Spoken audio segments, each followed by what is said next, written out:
Então, bem-vindo todas e todos novamente a um seminário do Dinâmica Retada, né? Já está começando a ter uma certa tradição, isso é uma coisa bacana. E hoje eu tenho o grande prazer de apresentar a Vanessa Ramos, que, bom, provavelmente não precisa ser muito apresentada, mas de qualquer forma, vamos lá. E que, como já foi comentado aqui, foi minha aluna no mestrado.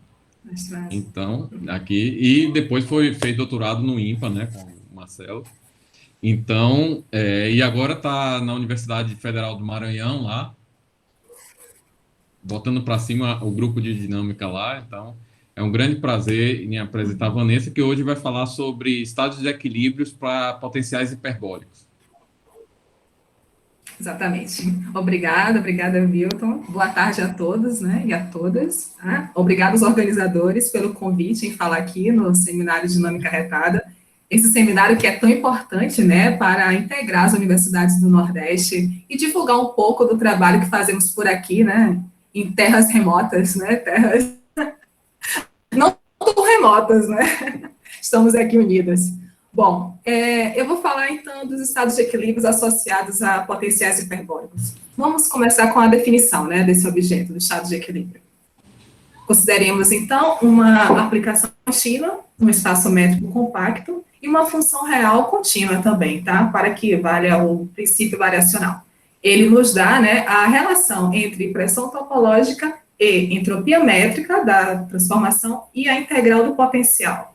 Ou seja, a pressão topológica, ela é calculada, devido ao princípio variacional, por o sup entre as medidas invariantes, né, deixadas invariantes pela aplicação, da entropia mais a integral, a média do potencial.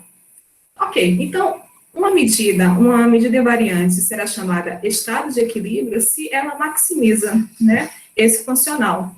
Ela dá exatamente a pressão topológica do sistema. Isso significa que, dados F e φ, você está associando aqui uma aplicação, né, no espaço das medidas invariantes. A aplicação que a cada mi associa a entropia métrica mais a média do potencial no espaço, né? Claro que uma vez que você tem um funcional, a primeira pergunta natural é sobre quais condições, sobre F e sobre φ, é possível garantir a existência e finitude de estados de equilíbrio. Aqui a gente observa que o espaço de medida ele é compacto. Então, o problema está na entropia da aplicação, uma vez que a associação aqui integral de φ é linear, né? O problema está na entropia, a responsabilidade, né, digamos assim, está sobre a F, a entropia. Então, por exemplo, se você garante que esse funcional é semicontínuo superiormente, você garante a existência de estados de equilíbrio. É um problema variacional, ok? Mas a finitude é bem mais sutil, ok? Você precisa de condições sobre o potencial. Tá? A próxima pergunta é, estabelecida a existência, são estáveis? Isto é, em uma certa vizinhança da F e da φ, é possível garantir sempre a existência e finitude de estados de equilíbrio? E garantida a unicidade, né? A unicidade. O que acontece com o estado de equilíbrio quando você perturba localmente ali a F e a φ? Eles variam continuamente? Variam diferenciavelmente? É analítico, né? Uma pergunta bem mais ambiciosa. Bom, nesse seminário eu vou tentar responder essas três perguntas para dinâmicas não uniformemente expansoras e skill products, cuja base também é não uniformemente expansora. Tá? Aqui eu listei alguns resultados conhecidos, ok?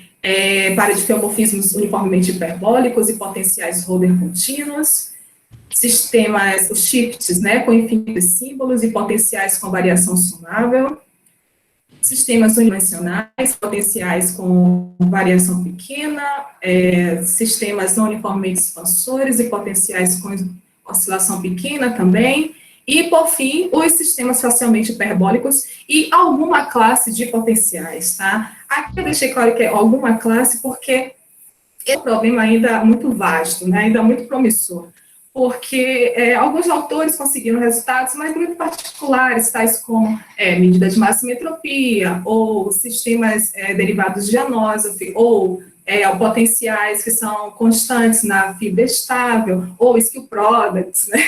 Então, há um leque de opções ainda aqui, tá? Então, nesse seminário, vamos abordar os mapas não uniformemente expansores, tá? Definição. A gente vai considerar o geomorfismo C1, tá?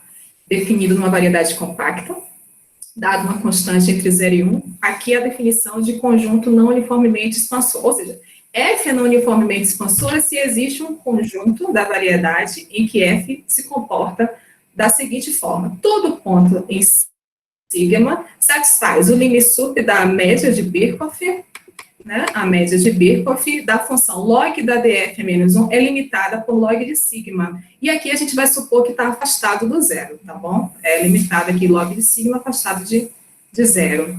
A propriedade-chave desse conjunto não uniformemente expansor é que todo ponto nesse conjunto possui infinitos momentos em que a aplicação se comporta localmente como uma transformação expansora, tá?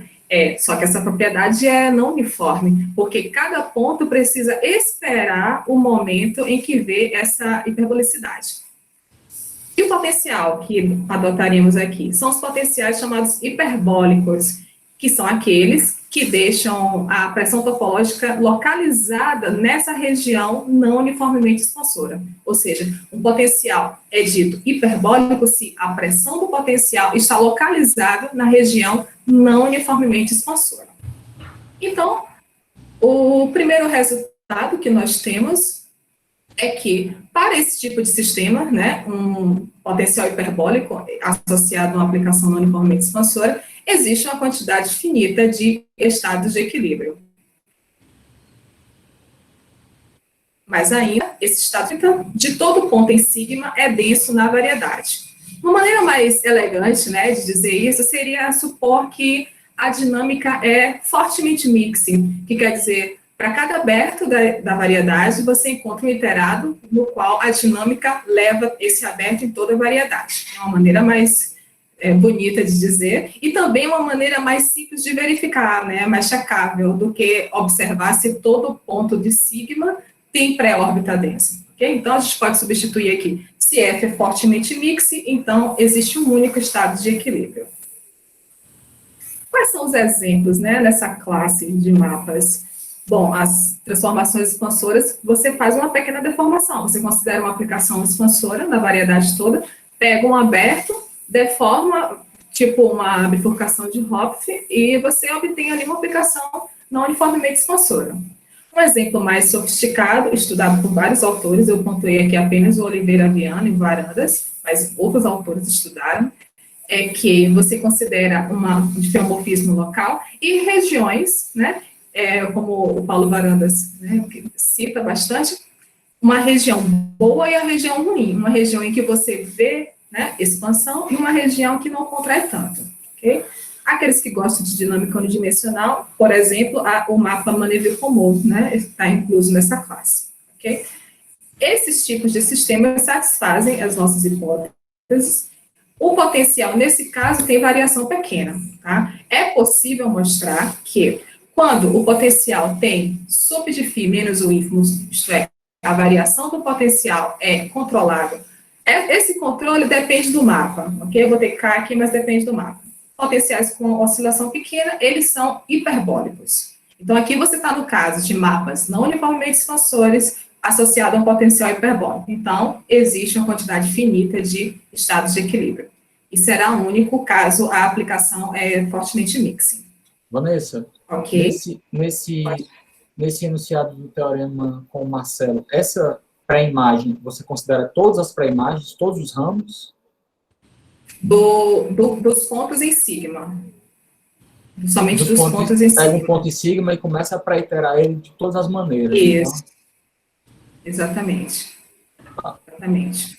Agora, não é uma hipótese tão checável, né? Porque você precisaria, em princípio, conhecer o sigma. Okay? Então, uma maneira melhor de dizer isso é pedir que seja fortemente mixing. Tá? Ok. Certo. Então, eu falei sobre os mapas não uniformemente expansores. Quero falar também sobre os skill products, tá? Considere, então, um espaço métrico compacto e defina o skill product em que a base é não uniformemente expansora. Só que a fibra, você vai pedir que seja uma contração uniforme. Contração uniforme significa que você está contraindo a fibra uniformemente. Eu coloquei lambda aqui nessa definição.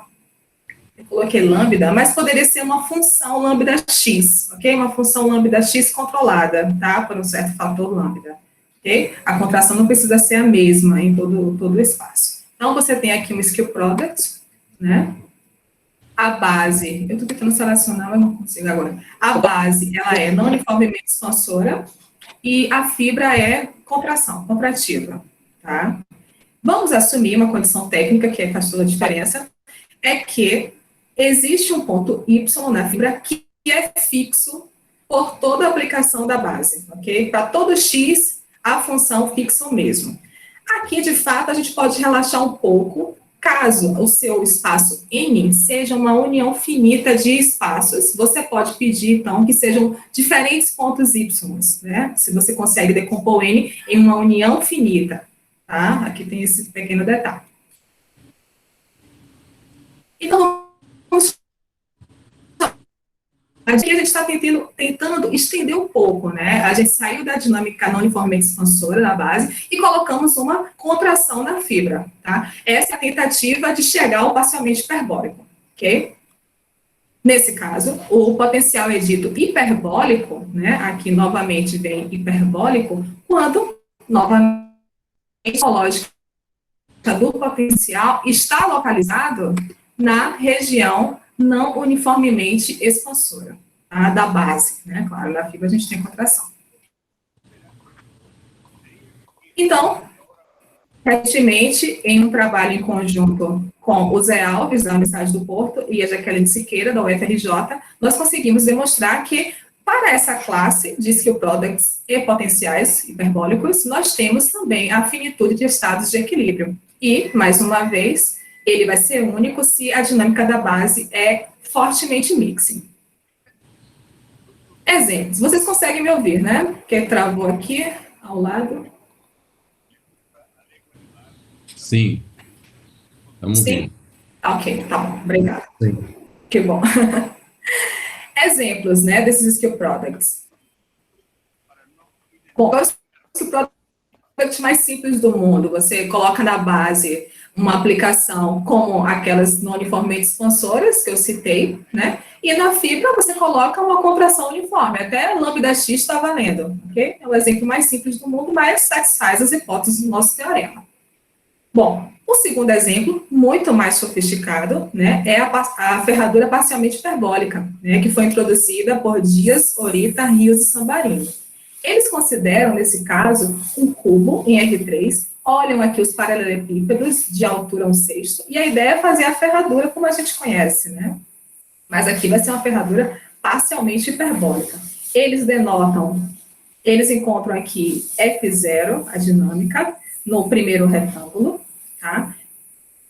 Olham aqui a F1 no segundo retângulo, F1 no segundo retângulo, e definem o mapa F no cubo como? Em R0, você olha F0, R1, F1, e manda injetivamente para fora de R o restante. A figura aqui ajuda melhor a compreender, ok? O que eles provaram, notável, é que esse conjunto maximal e variante, tá? Ele é um conjunto parcialmente hiperbólico, tá? A direção central, que é a Y, né? Ela apresenta os dois comportamentos, tanto contrativo quanto expansor. A direção horizontal, que é o X, ela é contrativa, é a direção estável, e a direção vertical, a paralela Z, né, é a direção expansora. Esse conjunto é parcialmente hiperbólico, ok? E ele está nas condições do nosso teorema olhando para F a menos 1, porque F a menos 1, como para F a Z expande, F a menos 1, a Z vai contrair uniformemente. Então, a gente conseguiu enxergar esse conjunto como um exemplo do nosso skill product. Conseguimos também verificar que potenciais Holder com pequena variação é um potencial hiperbólico, ok? Isso aí não é conseguiu verificar, hoje à tarde verificamos isso. Não, deu um certo trabalho, tá? Prova isso, que está sob as condições do skill product. né? Então, nesse caso, também temos uma quantidade finita de estados de equilíbrio e, mais ainda, né, vai ser único, porque essa dinâmica da base, a gente vê que ela é fortemente mixed, tá? De fato, assim, nesse trabalho, a gente consegue provar até decaimento exponencial de correlações, a gente consegue entender o teorema central do limite, tá? Tem mais coisas. Ok. Aqui a gente falou, então, um pouco sobre a existência e finitude de estados de equilíbrio. As outras perguntas, que são, por exemplo, são estáveis, né? É uma pequena perturbação de Fφ, você sempre encontra estados de equilíbrio? E encontrando unicidade, qual a regularidade, né? Aqui são as próximas perguntas. Bom, vamos formalizar, então. Vanessa, uma pergunta. No exemplo anterior, como são os potenciais hiperbólicos? Eles não vêm o ponto repulsão na central, ou como funciona isso exatamente? São potenciais com oscilação pequena. A gente pega aqui o sup de φ menos o ínfimo seja menor que o log da entropia. Tá? Não, mas tudo bom. O que eu estou perguntando é que você, nessas figuras, você tem um ponto, bom, na direção central, você tem um ponto que o único ponto que não vai contrair na fibra. Sim. Minha pergunta está... Aí tem que ver se esse potencial... Minha pergunta Aí tem que ver está... se esse potencial tem oscilação pequena. Mas é um problema apenas de oscilação? Ou é um problema também de que o potencial não venha ao ponto repulsor? É um problema de oscilação. Ok, obrigado. Porque esse potencial que você está falando, ele tem oscilação, qual seria o sup menos o φ? Né? Quanto dá? O ínfimo, sup menos o ínfimo. A oscilação tem que ser bem pequena, né? Ok. Obrigado. Ok. Então vamos às próximas perguntas, que seriam o comportamento do estado de equilíbrio sob pequenas perturbações, né? Primeiro, vamos formalizar a estabilidade. Vamos considerar, então, uma família de dicromorfismos locais. Aqui a gente vai utilizar a topologia C1, tá?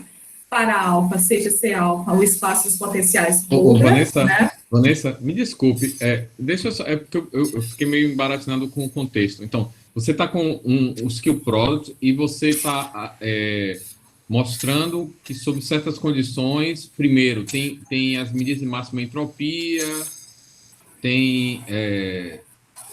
eu acho que é um pouco na direção da pergunta do Lourenço. Eu estou meio... porque como você falou vários resultados, no final fiquei meio perdido no que tange ao skill product, qual era o resultado mesmo, tá entendendo?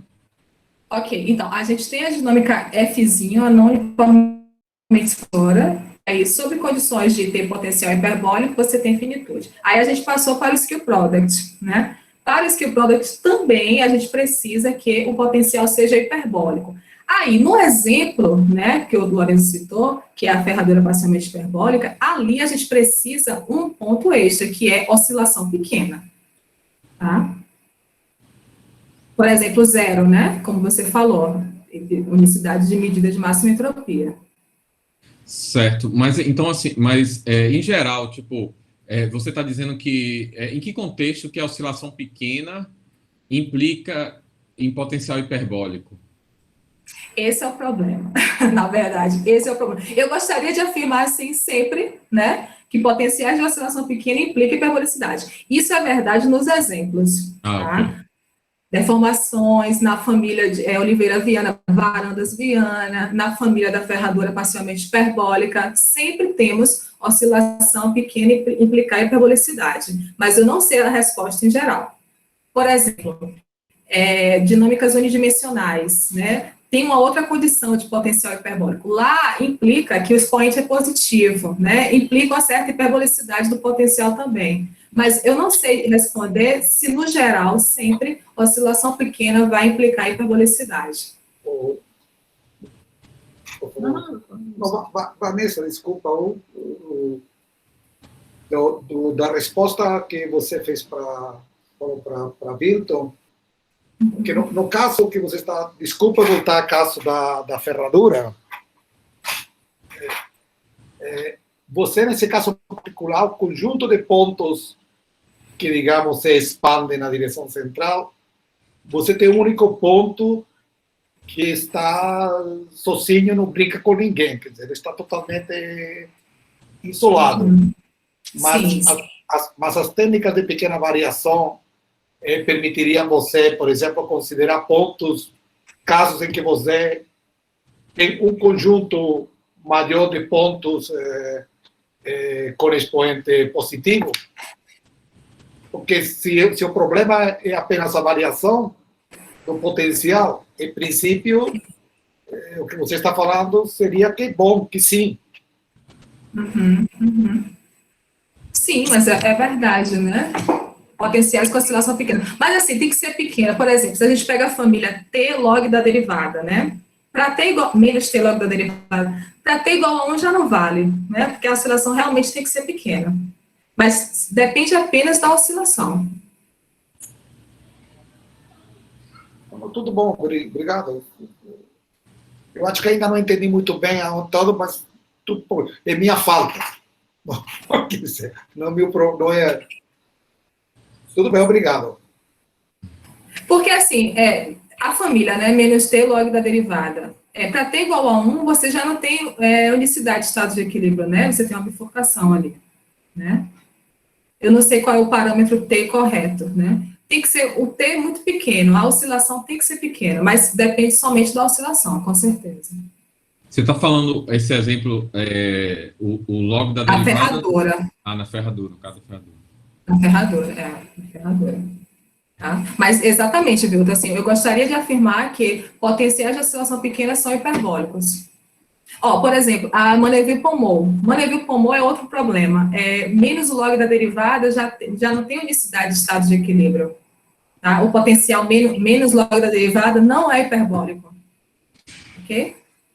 Mas, Vanessa, há um ponto que eu acho que é importante, que no caso também do Manéville-Pommot, você basicamente tem um único ponto que não é contrativo.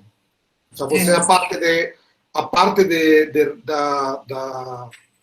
onde a dinâmica expande é muito pequena. Bom, eu acho que na maioria dos casos que você está falando, bom, nos exemplos, é um ponto.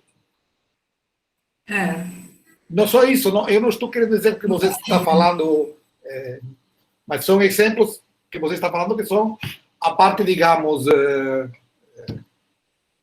não hiperbólica, está super concentrada e não está espalhada, enfim. Exatamente. Eu não sei se eu concordo completamente com você, Lourenço, nesse caso, porque ele é bem quase todo ponto, o expoente é zero, né? No Manéville-Pommot. Eu não estou falando que Manéville-Pommot seja a mesma coisa que o outro, mas está localizado o problema da expansão em um único ponto, basicamente. Mas você está certo. Mas vamos deixar falar, coitada da Desculpa, tá? Não, tá ótimo, tá ótimo. Se a gente conseguir terminar o seminário dizendo que potencial de oscilação pequena é hiperbólico, nossa, ganhamos o dia. Vamos lá. Consegue me ouvir, né? Travou novamente aqui. Acho que travou. Estamos ouvindo você. A gente está ouvindo você. Pronto. Tá bom. Obrigada, Vilton. Ok, então, o contexto da estabilidade. O contexto da estabilidade. Temos aqui, então, uma família de fiomorfismos locais. Em F, eu esqueci de colocar, mas a gente vai utilizar a topologia C1, ok? Considere C-alfa o espaço das funções Holder munido da norma Holder. Lembrando que a norma Holder é aquela norma que soma a seminorma, né, da constante de Holder com a norma do sub, tá? E F cartesiano C-alfa munido da topologia produto. Assuma que existe um subconjunto de F cartesiano C-alfa em que todo ponto possui um único estado de equilíbrio. Então, a gente vai dizer que a família é equilíbrio stable, né? E se a função que associa a cada ponto de H o único estado de equilíbrio é uma função contínua, tá? É nesse sentido, só tentei formalizar um pouco o que significa a continuidade, né? Ok, continuidade na topologia fraca-estrela. Tá, então, no nosso caso, a família H vai ser formada pelas dinâmicas não uniformemente expansoras e o potencial hiperbólico. Nesse caso, já temos garantido a unicidade de estados de equilíbrio. O que a gente conseguiu provar é que essa família varia continuamente, ou seja, o estado de equilíbrio varia continuamente na família. E o mesmo resultado é válido para o skill product, tá? Skill products cuja base é fortemente mixed e o potencial hiperbólico, nós temos também que a família é equilíbrio stable, ou seja, o estado de equilíbrio varia continuamente nessa família. Ok. Bom, eu vou agora, nesses 30 minutos aqui de palestra, tentar explicar um pouco das provas, tá? Primeiro, para o skill product, assumindo a prova para o não uniformemente expansor, tá? Para Fzinho e φ hiperbólico. Para demonstrar o teorema do skill product, a gente vai recorrer ao teorema da dinâmica não uniformemente expansora. Nessa direção, a proposição-chave é essa. Você considera um potencial e aí consegue provar a existência de um potencial φ barra homólogo a φ, que satisfaz, primeiro, φ barra não depende da direção estável. É o ponto-chave. Bom, claro, como são homólogos, F e φ barra têm o mesmo estado de equilíbrio, isso aqui é a propriedade de ser homólogo, né? E, por fim, se você começa com um potencial hiperbólico, então o seu potencial homólogo também é hiperbólico, tá? A prova, a ideia, né, da prova, a gente vai considerar que y0 que é fixo por todos os pontos da dinâmica, né? Um ponto fixo na fibra, ok?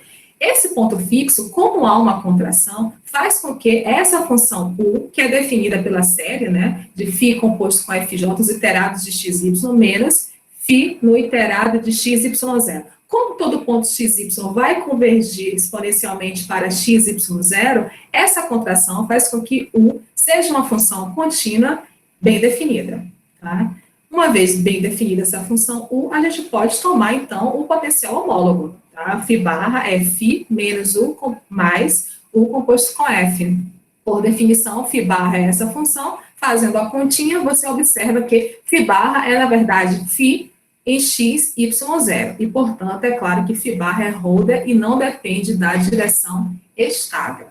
Da maneira que nós definimos hiperbolicidade, como o φ barra, na verdade, é apenas x em y0, isso prova que o φ é hiperbólico. O φ barra é hiperbólico, caso o φ seja. Pronto. Qual é o objetivo central dessa proposição? É você olhar o potencial φ qualquer e induzir um potencial para a sua dinâmica na base. Tá? A sua contração uniforme vai permitir isso, porque você tem essa definição de φ barra, e aí você pode olhar a dinâmica na base e resgatar o teorema que diz que, quando a dinâmica é não uniformemente expansora, há um único estado de equilíbrio. Vejamos aqui com mais calma. Então, você tem um potencial φ, começa com um potencial φ, aqui, hiperbólico, né? φ hiperbólico, passa para um potencial φ barra, homólogo a φ, e que não depende da direção estável. Uma vez que ele não depende da direção estável, você pode avançar, induzir um potencial φzinho, var φ, né? Var φ na base, tá? E esse potencial é hiperbólico também. Okay? Uma vez que ele é hiperbólico, a gente olha aqui, temos aqui um passo intermediário. Considere a aplicação π, né?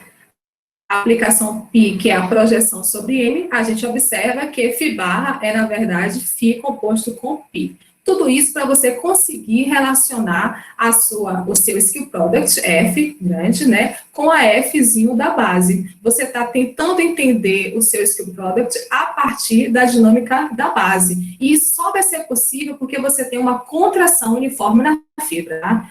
O teorema muito importante é que a gente estabelece a unicidade, bionívoca, né, a relação bionívoca entre estados de equilíbrio do skill product em cima e o AFzinho, a dinâmica da sua base. E por que que isso é verdade? Bom, a unicidade dessa projeção, note que, eu escrevi aqui, metil é um estado de equilíbrio para o sistema skill product, se somente se a medida projetada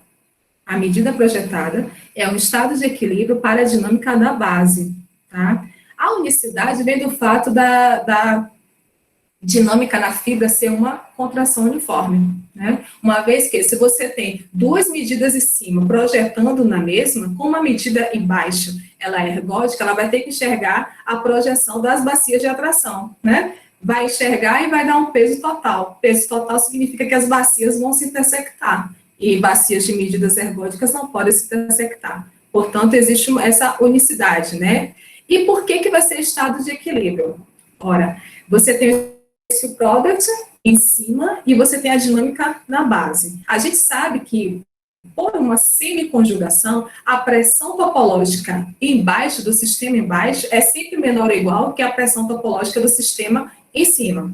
E há também uma desigualdade que relaciona a pressão do sistema skill product com a dinâmica da base, que é dada pela relação de Ledrapie-Waters, que diz que a entropia em cima ela é menor ou igual que a entropia da base mais a entropia da fibra, né, da dinâmica na fibra. Uma vez que essa fibra é contrativa, não está gerando entropia. Okay? Portanto, a gente consegue estabelecer que a pressão é a mesma, tanto da base quanto do skill product. E por isso há essa relação biunívoca entre estados de equilíbrio. Ok, então, resgatando o resultado para a dinâmica não uniformemente expansora, a gente consegue provar o resultado para o skill product. Agora, a estabilidade, né? Aqui a gente encerrou, tá? Se tiver alguma pergunta. Ok. Desculpa, Vanessa. Então, tudo bem, você reduziu o caso do skill product ao não uniformemente expansor. Mas me recorde aí qual era o resultado do não uniformemente expansor?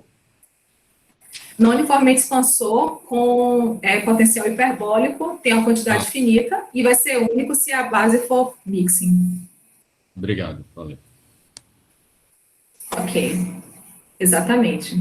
O Wilton resumiu muito bem. A gente reduziu o problema do skill product para o não uniformemente expansor. E quem possibilitou essa redução foi a contração da fibra, né, porque te dá uma correspondência de pressão, e o fato de você conseguir escrever um potencial qualquer como um homólogo a um que não enxerga a fibra. E, portanto, você pode colapsar essa fibra. Tá? Então, vamos agora para a estabilidade do estado de equilíbrio.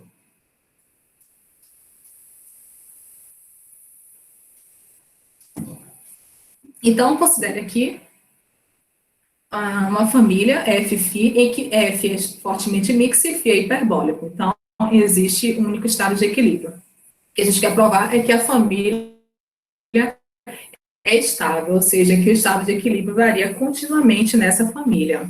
Tá? Para provar esse teorema, a gente precisa provar que a pressão topológica é contínua.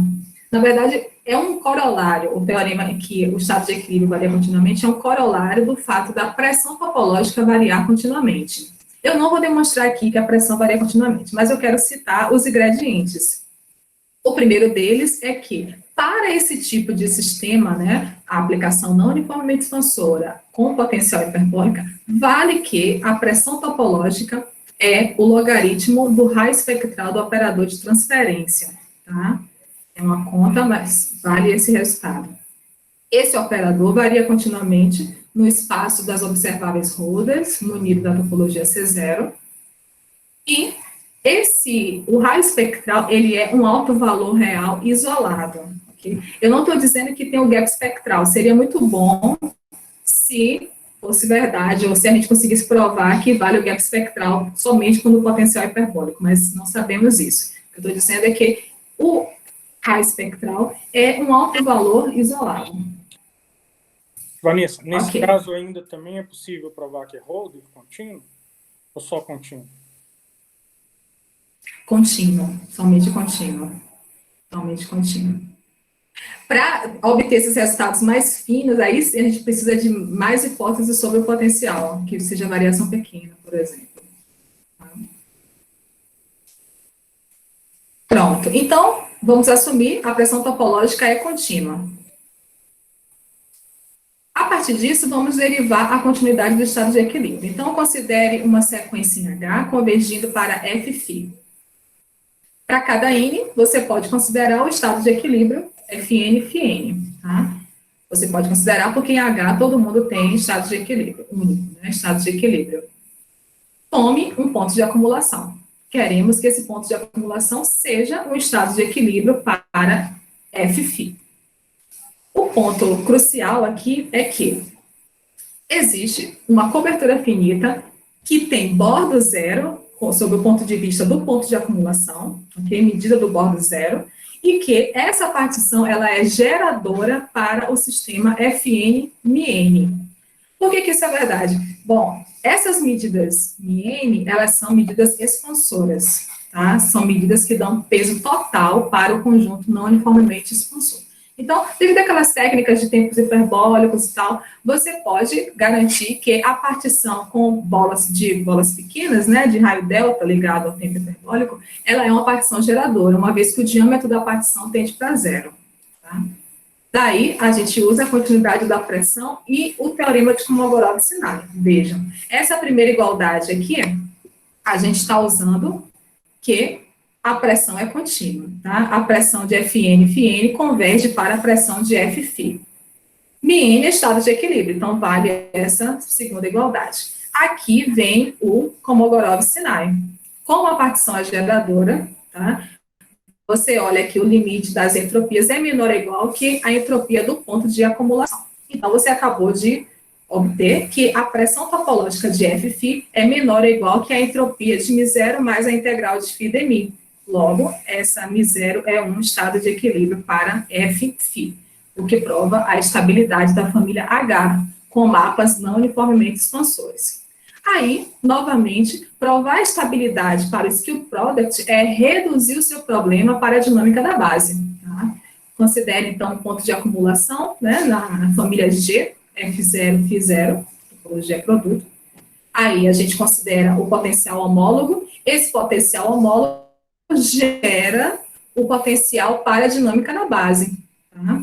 A convergência na topologia Fleck-Estrela dos skill products em cima implica na convergência, né, da família na base Fn var Fn para F0 Φ0. Logo, considerando agora os estados de equilíbrio de Fn e Φn, você olha a projeção, tudo isso foi construído lá na primeira parte, né? Você olha a projeção vai ser estado de equilíbrio para Fzinho N, a base, var Fn. Por continuidade, se você pega um ponto de acumulação da sequência em cima, você tem um ponto de acumulação da sequência embaixo, uma vez que os pares Fn e Φn estão em H, e você já provou que H é estável, você tem que meter seu estado de equilíbrio. E, portanto, segue a estabilidade para o skill product. Né? Ok. Isso nos dá também, tá, que a pressão topológica do skill product, agora do skill product, é contínua. A pressão topológica varia continuamente na família G. E aqui é corolário, né? Como antes, considere Fφ um ponto, automaticamente você abandona o skill product e olha para a dinâmica na base da família H, né?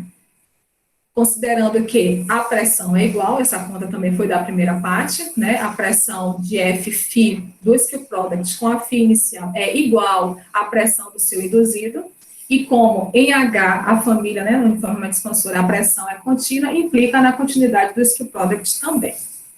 Ok. E com isso a gente consegue provar a estabilidade do estado de equilíbrio, tanto para o skill product quanto para a aplicação não uniformemente expansora. Ok. Aqui, voltando à hipótese, a gente está pensando em potenciais hiperbólicos. A gente não está pedindo nada sobre a oscilação do potencial. Apesar de que, né, as perguntas do seminário foram nessa direção. Ah, mas será que sempre hiperbólico vai ser variação pequena? Ou melhor, variação pequena sempre vai implicar hiperbolicidade? né? Não sabemos, ok? O que acontece? Recentemente, a gente conseguiu provar, em colaboração com a Suzete Afonso, da Unesp, e a Jaqueline Siqueira, da UFRJ, que, na verdade, a variação é analítica, mas aí o potencial tem que ser bem pequeno, a variação bem pequena, e a sua dinâmica tem que ter mais hipóteses. Vamos escrever aqui um pouco, rapidamente. A gente considera aqui uma partição da variedade e olha a máxima expansão da DF-1. Considere sigma uma constante aqui de dominação. Esse sigma tem a ver com o conjunto não uniformemente expansor, tá? É uma constante de dominação, vamos supor isso. E vamos considerar novamente F fortemente mix, mas agora satisfazendo essa condição de dominação. O potencial é hiperbólico, mas a oscilação é pequena. O que a gente conseguiu provar é que o estado de equilíbrio varia analiticamente com o potencial.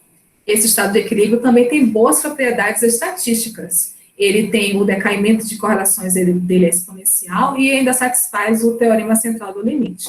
Aqui é importante destacar que a prova desse caso de analiticidade e desses resultados estatísticos para o estado de equilíbrio, a prova é muito mais analítica, tá? Por isso que a gente pede que o potencial tenha oscilação pequena. Aqui sim a gente vai, de fato, estudar, analisar o operador de Perron-Frobenius, o L, tá?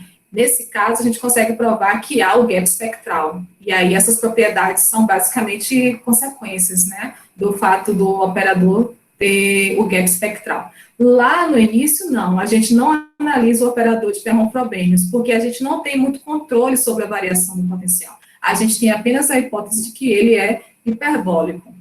Okay? Aqui, sim, colocando condições sobre o potencial, a gente obtém esses resultados.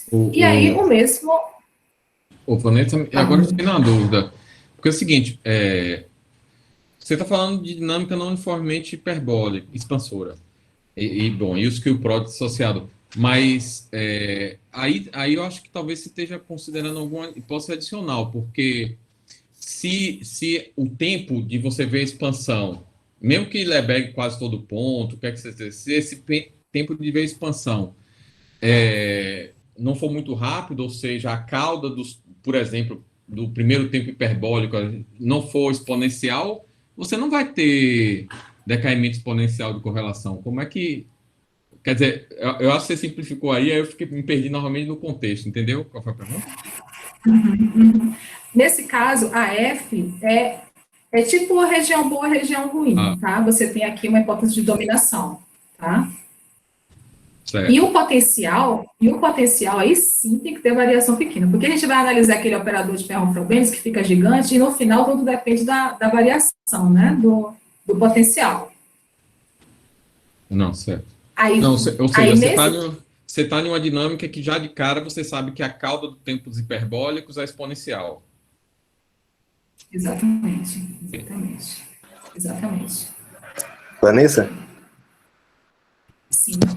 Desculpe fazer uma pergunta do passado, mas quando você falou de estabilidade, você está supondo que a sua família tem algum tipo de uniformidade na convergência, quando você fala hiperbólico, ou pega um potencial hiperbólico, mas a definição de hiperbólico sua tem alguma constante na definição dele, e essa constante você está supondo uniforme?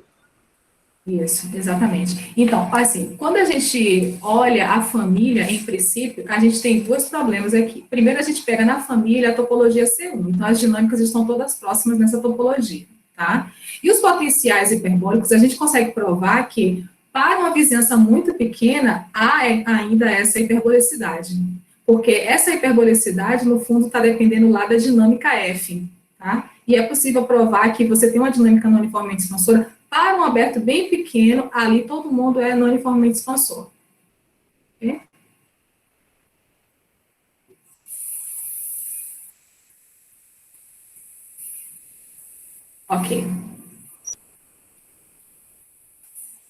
Ok, pronto. E como a gente sempre consegue, a partir do skill product, reduzir para a dinâmica na base, né, a gente tem os mesmos resultados.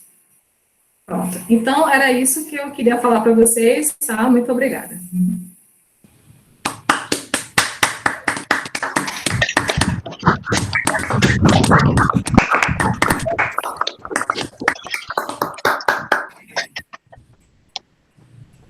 perguntas e comentários.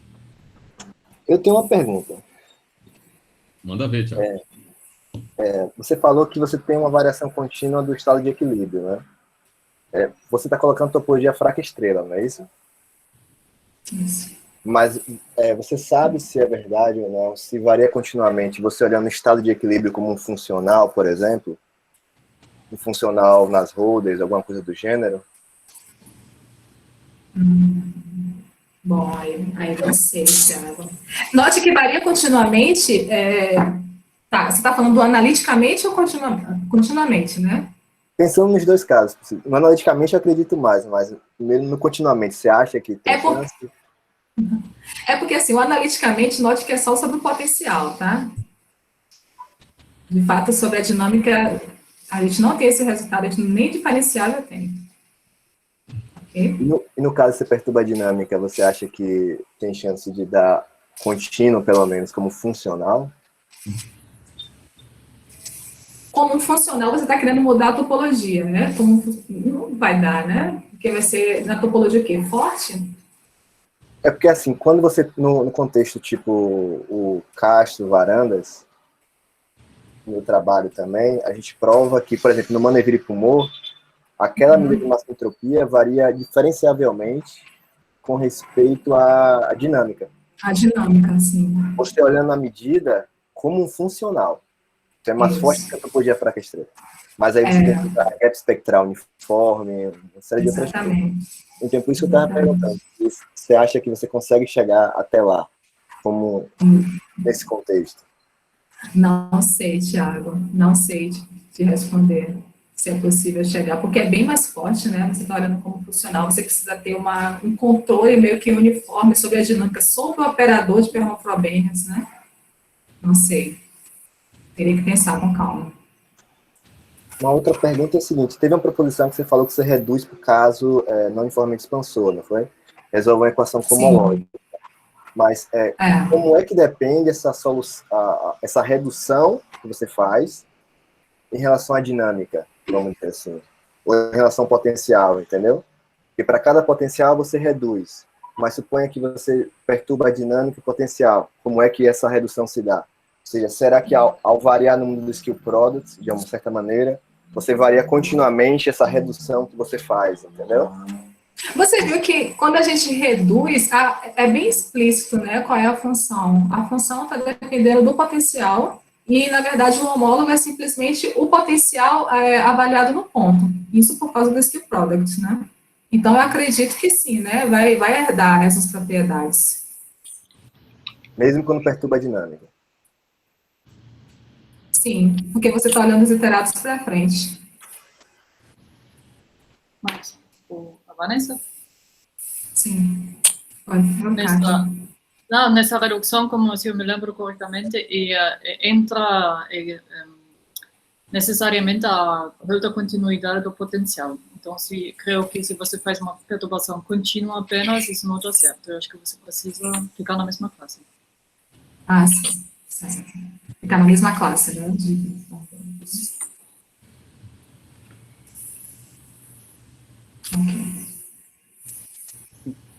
Bom, deixa eu só meio fazer uma pergunta, não sei se é exatamente uma pergunta, porque, então, uma das coisas interessantes aí, entre outras coisas, claro, mas foi justamente a questão de, você usou naquele exemplo lá, que o Lourenço fez a pergunta, você conseguiu reduzir, de alguma forma, perceber que aquela dinâmica era o skill product.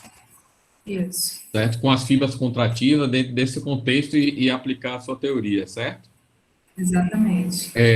Aí, é por isso que eu disse que eu não sabia se é exatamente uma pergunta. Então, como isso aí foi realmente um ponto bem interessante, assim, talvez o Lorenzo, que ele ficou aí naquela dúvida, você poderia refazer a sua pergunta lá sobre o ponto, Lorenzo? Se eu posso refazer, a resposta é que não. A pergunta, eu quero dizer, o ponto que eu falei para mim é que nesses casos, por exemplo, o conjunto onde você expande é um ponto. Você pode fazer coisas um pouco mais complicadas, talvez com uma ferradura, tal, mas são coisas que não se misturam. o que você está querendo fazer é dar exemplo de que talvez pudesse ela aplicar em outros casos, fazendo esse tipo Não de... sei, eu acho que o problema mais interessante, ficaria o mais complicado, sei lá, é se você, o conjunto de não, digamos, onde expande, tivesse entropia positiva ou fosse um conjunto relativamente grande. Às vezes você consegue pôr esse conjunto num canto da dinâmica. De fato, todas as coisas que nós conseguimos fazer, de transições de fase, tipo de coisas, você põe todo digamos, a expansão numa esquina, num canto e não se mistura. O seguinte passo seria fazer o mesmo permitindo misturar, mas acho que isso é problema de diferente natureza. Talvez Katy, que está aqui pensando alguma coisa mais profunda. Sobre isso, não, eu só gostaria talvez sim acrescentar uma coisa sobre essa pequena variação, que ficou mesmo sempre, as pessoas se referem à pequena variação. Eu acho que isso é historicamente errado, porque eu acho que a condição correta de considerar é que a pressão é maior que o supremo. E, de fato, se você volta, não sei se você se lembra bem dos trabalhos de Denker e Urbanski, ou talvez do próprio Felix, dos anos 90, 91, tem uma publicação, acho que 91, de Urbanski e Denker, que é a publicação-chave que introduz essa condição e estuda, nada surpreendentemente, medidas conformes no contexto expansor, no uniformemente expansor, etc., etc. Então, ele mesmo já escreve como consequência essa condição entropia maior que a variação. Então, é uma consequência dessa condição pressão maior que o supremo. E, de fato, o Juan Letelier mostra que, num certo contexto, de baixa dimensão, essa condição é equivalente a outras condições, que essencialmente caracterizam que o seu potencial que você espera o seu estado, o seu candidato de estado é um estado hiperbólico no seu contexto. Ponto. Então, eu acho que é errado de falar sempre de baixa variação, porque talvez uma condição que você consegue verificar facilmente, você tem a entropia, verifica, e depois você faz uma pequena perturbação. É muito útil para estudar perturbações. Mas a coisa atrás é a condição, a pressão. Acho.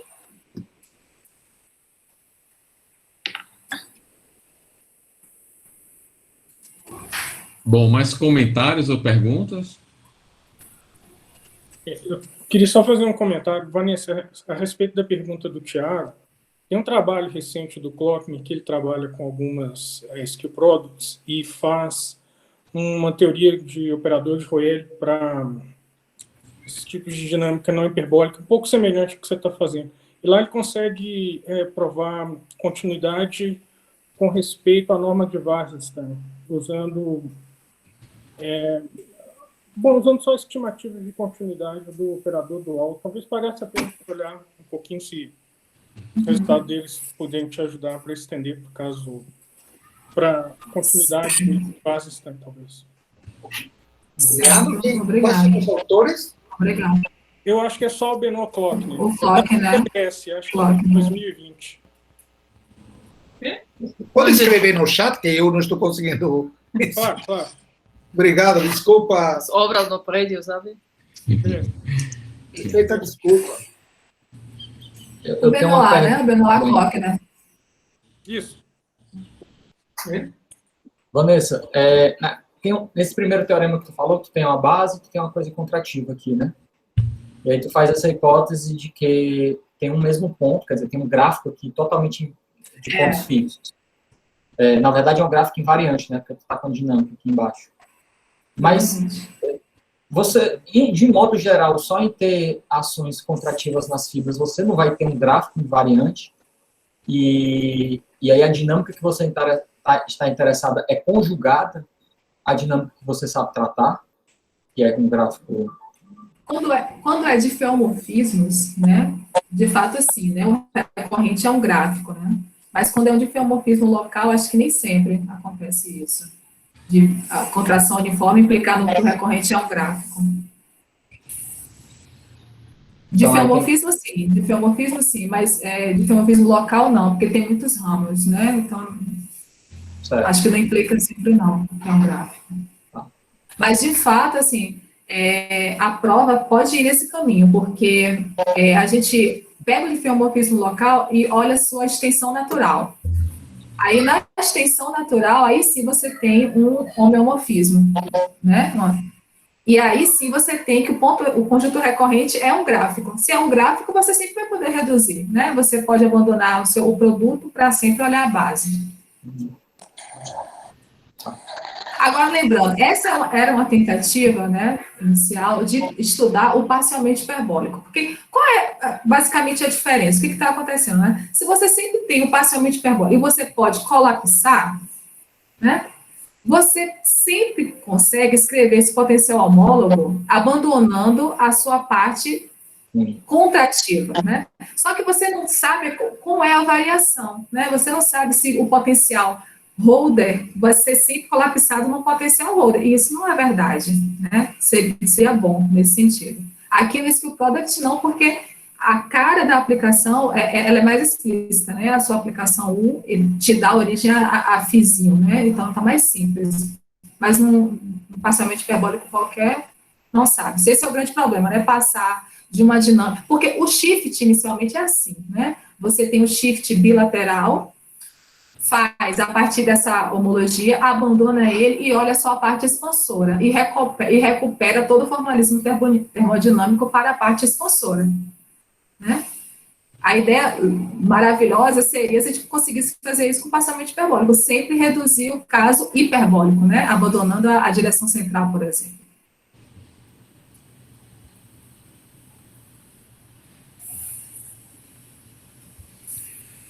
Bom, mais alguma pergunta ou comentário? Bom, então vamos ligar aí o microfone e agradecer novamente a Vanessa, por favor. Obrigada. Obrigado. Obrigada. Valeu, Vanessa. Ótima palestra. Obrigada. Um prazer, o Wilton, né, me apresentar. O Wilton foi meu orientador de mestrado. Estou